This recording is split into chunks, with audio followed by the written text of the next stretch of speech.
Good morning students. हमने अब तक जो पढ़ा था एक बार उसका रिवीजन कर लेते हैं। हमने व्याकरण और भाषा के बारे में सबसे पहले पढ़ा था, तो हम सबसे पहले जहाँ से पढ़े थे वहीं से स्टार्ट करते हैं। सबसे पहले बात आती है व्याकरण की। तो व्याकरण किसे कहते हैं और ये क्यों पढ़नी चाहिए, तो इसके लिए मैं आपको बता देता हूँ कि हम बोलते हैं, हमें लिखते भी हैं, हम पढ़ते भी हैं, लेकिन जो बोलने का, पढ़ने का, लिखने का शुद्ध उच्चारण क्या होता है, कि किस प्रकार से शुद्ध रूप से बोला जाता है, किस प्रकार शुद्ध रूप से लिखा जाता है, किस प्रकार से शुद्ध रूप से पढ़ा जाता है, तो उसका जो हमें उच्चारण है लिखने का, पढ़ने का, बोलने का, तो वो जो शुद्ध रूप है वो हमें व्याकरण से ही प्राप्त होता है। यानी व्याकरण से हम उसको शुद्ध बोलना, शुद्ध लिखना और शुद्ध पढ़ना सीखते हैं। और जब तक हम व्याकरण के बारे में नहीं जान पाएंगे तब तक हम शुद्ध लिखना, शुद्ध पढ़ना और शुद्ध बोलना भी नहीं जान पाएंगे। इसीलिए व्याकरण पढ़नी आवश्यक होती है। देखो व्याकरण की परिभाषा।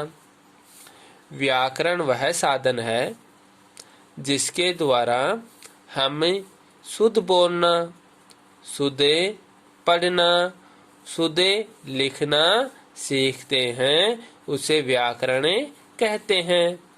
कहने का तात्पर्य हम बोलते भी हैं, लिखते भी हैं और पढ़ते भी हैं।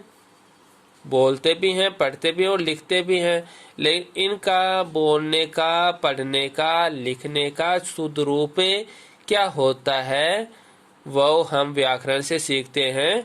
तो व्याकरण क्या हो गया? एक साधन हो गया। क्या हो गया? एक साधन हो गया जो हमें क्या सिखाता है? शुद्ध बोलना, शुद्ध पढ़ना और शुद्ध लिखना सिखाता है। व्याकरण एक साधन हो गया जो हमें शुद्ध पढ़ना, शुद्ध बोलना और शुद्ध लिखना सिखाता है, उसे व्याकरण कहते हैं। आपके परिभाषा याद हो गई होंगी। अब बात करते हैं भाषा की। तो अपने विचारों को लिखकर या बोलकर दूसरे सामने प्रकट करना तथा दूसरे विचारों को सुनना ही भाषा है। यानी भाषा हो गई अब विचारों का आदान प्रदान। विचार होते हैं, अपने जो मन की बात होती है, हम उनको बोलकर दूसरों के सामने प्रकट करते हैं। हम बोलते हैं और दूसरे सामने उसको प्रकट करते हैं। प्रकट करने का साधन क्या है? बोलकर या लिखकर। लिखकर या बोलकर दोनों रूपों से ही दूसरे सामने अपने विचारों को प्रकट किया जा सकता है। तो हम बोलकर या लिखकर दूसरे सामने अपने विचारों को प्रकट करते हैं और दूसरे विचारों को सुनते हैं। तो अपने विचारों को लिखकर या बोलकर दूसरे सामने प्रकट करना तथा दूसरे विचारों को सुनना ही भाषा है। यानी अपने विचारों को दूसरे सामने प्रकट करना और दूसरे विचारों को सुनना ही भाषा है। अब बात आती है लिपि की, कि लिपि क्या है। तो लिपि क्या है? तो लिपि क्या है? तो लिखने की कला को लिपि कहते हैं। लिपि क्या है? लिखने की कला है। लिपि है वो लिखने की कला है और लिखने की कला को ही लिपि कहते हैं। लिपि कितने भेद होते हैं? तो यहाँ पर बताया गया लिपि के 2 भेद होते हैं। ध्यान में रखना कौन कौन से? ब्राह्मी लिपि और खरोष्टी लिपि। लिपि के 2 भेद होते हैं, ब्राह्मी लिपि और खरोष्टी लिपि। अब बात आती है अपने हिंदी की लिपि की। तो हिंदी की लिपि कौन सी है? देवनागरी लिपि है। तो देवनागरी लिपि का भाग ही 2 बता दिए, तो देवनागरी लिपि कौन से में आ गया? तो वही बताया गया है कि देवनागरी लिपि है ब्राह्मी लिपि का ही भाग है। जैसे हिंदी भाषा का उद्गम कौन सी भाषा से हुआ है? संस्कृत भाषा से। वैसे ही देवनागरी लिपि का उद्गम है वो ब्राह्मी लिपि से ही हुआ है। तो देवनागरी लिपि है वो ब्राह्मी लिपि का ही भाग है। हिंदी भाषाई लिपि कौन सी है? देवनागरी लिपि है। तो हिंदी भाषाई लिपि देवनागरी लिपि है।